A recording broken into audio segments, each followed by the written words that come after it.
안녕하세요. 말씀을 품고 말씀을 살아내는 바이블 1189 161번째 날, 오늘은 신명기 2장입니다. 이제 모세는 사랑하는 이스라엘 백성들과의 이별의 시간이 가까워오고 있는데요, 마지막 유언과도 같은 설교를 시작하면서 모세는 지난 1장에서 가데스 바네아 10명의 정탐꾼 사건 이후 광야에서 보냈던 38년간의 시간들을 압축해서 보여줍니다. 약속의 땅 입구에서 발길을 돌려야 했던 이스라엘은 그들의 형제 나라였던 에돔, 모압, 암몬과는 싸우지 않고 그들의 경계를 존중하면서 멀리 돌아가게 되죠. 지루하게 이렇게 돌아가고 반복되는 광야의 시간들을 통해서 불신앙의 1세대들은 모두 사라졌고요, 새로운 세대와 함께 하나님은 이방 나라들과의 전쟁을 시작하시면서 새로운 역사를 시작하십니다. 우선 신명기 2장은 1절부터 15절까지 다시 광야에서 보내게 되는 시간들에 대한 이야기로 시작하는데요, 1절을 보세요. 우리가 방향을 돌려 여호와께서 내게 명령하신 대로 홍해길로 광야에 들어가서 여러 날 동안 세일산을 두루 다녔더니, 이스라엘은 하나님의 심판 아래 목적지를 잃어버리고 약속의 땅 주변만 맴맴 돌게 됩니다. 이유는 어제 1장에서 35절에 이렇게 이야기하셨기 때문이에요. 이 악한 세대들 중에는 내가 그들의 조상에게 주기로 맹세한 좋은 땅을 볼 자가 하나도 없으리라. 하나님의 심판이 이루어지는 시간입니다. 그래서 마침내 그들이 모압과 에돔의 경계인 세렛 시내를 건널 때 이렇게 기록하잖아요. 14절이에요.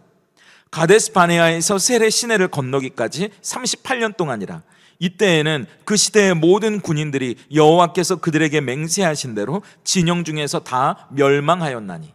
출애굽한 1세대들이 죽고 새로운 세대가 일어나기까지의 시간을 보냅니다. 그런데 이 심판의 기간 동안 하나님은 그들의 형제 나라였던 에서의 자손 에돔, 그리고 롯의 자손이었던 모압과 암몬의 땅을 지날 때 공연히 다투지 말라고 하세요. 5절을 보세요. 그들과 다투지 말라. 그들의 땅은 한 발자국도 너희에게 주지 아니하리니 이는 내가 세일산을 에서에게 기업으로 주었습니다. 그래서 그 땅을 지날 때에는 물도 양식도 다 정중하게 사서 먹으라고 말씀하십니다. 여러분, 이 38년이 이스라엘 백성들에겐 어떤 시간이었나요? 겉보기에는 심판의 시간이었고 의미 없이 낭비된 시간처럼 보이지만 하나님의 편에서 보면 이스라엘 백성들을 정결하게 하시는 시간이기도 합니다. 불신앙과 원망, 불순종과 불평으로 가득 찬 옛사람이 죽어야 새로운 세대, 약속을 받아 누리게 될 믿음의 사람이 우리 안에서 새로워지기 때문이에요. 그게 이 38년의 본질입니다. 이스라엘은 하나님 앞에 그 숙제를 하고 있는 거거든요. 그러니까 그런 숙제에 집중해야지 엉뚱하게 형제 나라가 나를 무시했느니, 지나가는데 그걸 꼭 돈 주고 사 먹어야 하느니 감정 낭비할 필요가 없다는 겁니다. 그리고 이방 형제 나라에도 그들에게 맞는 땅을 주셨다는 거예요. 하나님의 계획과 뜻은 다 각각입니다. 그걸 우리가 인정하고 존중해야 한다는 걸 가르쳐 주시는 거고요, 그게 또 하나님을 인정하고 신뢰하는 길이라는 걸 배워가게 되는 겁니다. 이어지는 16절부터 25절까지는 이제 새로운 세대에게 명령하시는 전쟁에 관한 이야기인데요, 16절을 보세요. 모든 군인이 사망하여 백성 중에서 멸망한 후에 이제 심판의 시간이 끝나고 새로운 시대가 열렸습니다. 새로운 믿음의 세대가 역사의 무대 위에 올라섰어요. 38년 동안 제자리를 맴맴 돌던 옛사람은 죽었고요, 우리 안에 새 사람에게 하나님은 새로운 명령을 주시는데요, 24절입니다. 너희는 일어나 행진하여 아르논 골짜기를 건너라. 내가 헤스본 왕 아모리 사람 시온과 그의 땅을 내 손에 넘겼은즉 이제 더불어 싸워서 그 땅을 차지하라. 옛사람은 죽고 우리 안에 새로워진 새 사람에게 이제 새로운 명령을 주시는데요, 일어나라, 행진하라, 건너라, 싸워라, 차지하라는 명령들이 계속 이어집니다. 이제 믿음으로 정복하는 일이 시작된 거예요. 하나님은 단순히 싸우라고만 하시는 분이 아니라 그 승리를 약속해 주시는 분이기도 합니다. 그래서 그 땅을 이스라엘 백성들의 손에 넘겼다는 표현이 계속 나오는데요, 이 넘겼다는 말은 싸움이 시작되기도 전에 이미 우리의 승리가 결정됐다는 약속입니다. 이제 불안과 두려움은 그래서 이스라엘의 것이 아니라 세상의 것이라고 말씀하시면서 우리가 두려워할 필요도 없고 불안해할 필요도 없다고 말씀하세요. 자, 이제 이스라엘은 또 한 번의 중요한 기로에 섭니다. 두려워하거나 불안해하지 말라는 하나님의 말씀을 신뢰하고 전쟁 가운데 담대하게 나아가느냐, 아니면 38년 전처럼 저들은 우리보다 키도 크고 우람하고 도저히 싸워서 이길 만한 상대가 되지 않는다고 물러나느냐, 이 두 가지 선택 중에 중간은 없어요. 과연 어떤 선택을 하게 될까요? 우리에게도 이 명령은 동일합니다. 그런데 우리의 옛사람이 죽지 않고서는요, 성령을 따라 약속의 기업을 차지하라는 이 새로운 명령을 받을 수도 없고 수행할 수도 없습니다. 나도 믿고 싶어요. 그런데 안 믿어지는 걸 어째요? 그렇게 말씀하시는 분들을 보게 되거든요. 아직 예수님을 모르는 분이라면 당연할 수 있지만 예수님을 믿었다면요, 우리 옛사람은 죽었습니다. 하나님이 우리 안에 이루려고 하시는 새로운 명령을 따라 살아가는 새 사람이 우리 안에 시작됐어요. 그걸 받아들여야 돼요. 육신이 원하는 대로가 아니라, 그래서 이제 하나님이 기뻐하시는 대로 살아갈 수 있습니다. 성령을 따라 살아갈 힘이 우리에게 이미 주어졌고요, 그때 우리의 승리도 예정되어 있다는 걸 신뢰할 수 있다면 좋겠습니다. 마지막 26절부터 37절까지는 이제 새로운 세대에게 주어진 첫 승리에 관한 내용이거든요.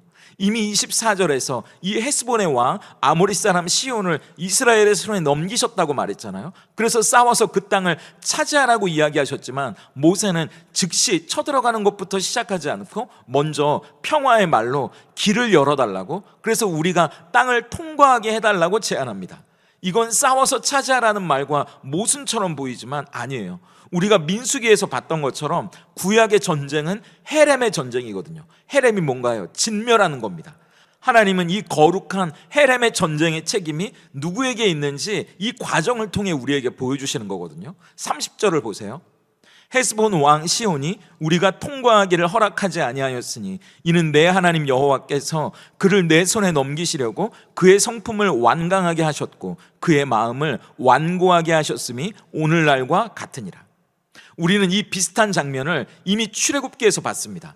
바로의 마음을 강팍하게 하셨다는 표현이요, 그건 원래 바로가 착했는데 하나님이 그의 마음을 강팍하게 만들었다는 뜻이 아니라고 말씀드렸잖아요. 강팍한 바로의 마음을 그대로 내버려 두셨다는 이야기입니다. 시온도 마찬가지예요. 원래 착했던 시온의 마음을 완고하게 만드셨다는 말이 아니라 원래 완고하고 완강하고 악했던 그 마음을 그대로 내버려 두셨다는 이야기예요. 결국 헤스본의 왕은 평화를 거절했고요, 모든 백성들을 데리고 이스라엘과 맞서 싸우기를 끝까지 고집하다가 결국 시온의 땅도 뺏기고 진멸당하게 됩니다. 우리도 비슷하지 않나요? 살다 보면 정말 완고하고 악한 사람들을 만나게 될 때가 있거든요. 그런데 오늘 본문은 그들도 하나님의 손에 있다는 걸 우리가 신뢰해야 한다고 이야기합니다. 그래서 그들을 통해 결국 이루어지는 건 하나님의 선한 뜻이에요. 결국 이기게 되는 건 우리입니다. 그러니까 우리는 시온처럼 완고하고 악한 사람들 앞에서 두려워하거나 불안해할 필요가 없는 거죠. 그들은 자기들이 어떻게 쓰여지는지도 모른 채 자기 감정대로 자기 뜻대로 하는 거거든요. 하나님은 이미 그들을 우리 손에 넘기셨습니다. 그들은 우리를 향한 하나님의 선하신 뜻을 이루어가는 도구일 뿐이에요. 저와 여러분의 이야기에 악역을 맡은 조연일 뿐입니다. 그렇기 때문에 그들을 신경 쓰고 그들 때문에 두려워하거나 불안해하거나 힘들어하기보다 오히려 우리가 해야 할 선한 일에 집중하는 오늘이 될 수 있다면 좋겠습니다. 그렇다면 오늘 신명기 2장이 던지는 질문 앞에서 우리는 어떻게 삶으로 대답할 수 있을까요? 첫 번째 질문은 나는 나의 싸움을 하고 있습니까? 하나님의 싸움을 하고 있습니까? 예요. 하나님은 이스라엘 백성들이 38년을 통해 해결해야 할 더 큰 싸움이 있다고 말씀하셨고, 그래서 공연한 싸움을 피하라고 말씀하시지 않았습니까? 우리는 지금 내 인생의 에너지를 어디에 쏟아붓고 있는지 한번 돌아보세요. 내 자존심을 지키기 위한 싸움, 내 욕심을 채우기 위한 경쟁, 내 혈기로 시작한 다툼, 그건 어쩌면 하나님께서 다투지 말라고 명령하신, 그래서 싸울 필요가 없는 나의 싸움일 수 있습니다. 거기에 우리의 에너지를 소진하면요, 정작 하나님께서 싸우라고 명령하실 땐 무기력하게 주저앉아 버릴지도 몰라요. 우리가 싸워야 할 싸움과 피해야 할 싸움을 분별할 수 있는 지혜가 우리에게 있다면 좋겠습니다. 두 번째 질문은 오늘 내 앞에 두신 완고하고 상대하기 힘든 사람을 통해 나를 빚어가시는 섭리를 신뢰합니까? 예요. 성경은 헤스본 왕 시온의 완고함 뒤에 그를 네 손에 넘기시려고 계획하신 하나님의 주권적인 섭리가 있었다고 증언합니다. 우리 삶에도 그런 시온과도 같은 존재들이 있지 않습니까? 도무지 말이 통하지 않는 직장 상사, 내 마음을 몰라주는 배우자, 사사건건 부딪히는 자녀들이나 이웃, 우리는 그들을 그저 내 인생의 걸림돌, 피하고 싶은 문제라고만 생각하기 쉽거든요. 하지만 하나님께서는 바로 그 완고하고 상대하기 힘든 사람들을 통해 지금 나를 빚어가고 계신다고 말씀하십니다. 그 사람의 완고함을 통해 우리의 교만을 깨뜨리는 거고요, 그의 비협조적인 태도를 통해 오직 하나님만 의지하는 법을 우리에게 가르치십니다. 그 사람과의 갈등을 통해 용서와 인내를 훈련시키는 하나님의 깊은 섭리가 숨어 있는 거죠. 오늘 우리를 힘들게 하는 그 사람이 우리를 더 깊은 믿음의 자리로 이끄는 하나님의 도구가 될 수 있다는 사실도 신뢰할 수 있다면 좋겠습니다. 함께 기도하겠습니다. 이스라엘 백성들을 이끄시는 역사의 주관자 하나님을 바라봅니다. 그 하나님이 우리 인생의 하나님이시오니 때로 이해할 수 없는 기다림과 돌아가는 것 같은 길 앞에서 원망하고 불평했던 우리의 믿음 없음은 용서해 주시옵소서. 지금 겪는 이 연단의 시간이 의미 없는 낭비가 아니라 나를 새롭게 빚어가시는 은혜의 시간이라는 것도 믿음으로 고백하게 하시옵소서. 그리하여 우리 안에 옛사람은 죽고 주님과 함께 주님의 은혜로 살아가는 새 사람으로 거룩한 세대 교체가 일어나게 하셔서 일어나라, 행진하라, 싸우라, 차지하라 말씀하실 때 더 이상 두려워하거나 주저하지 않고 담대하게 순종하게 하시옵소서.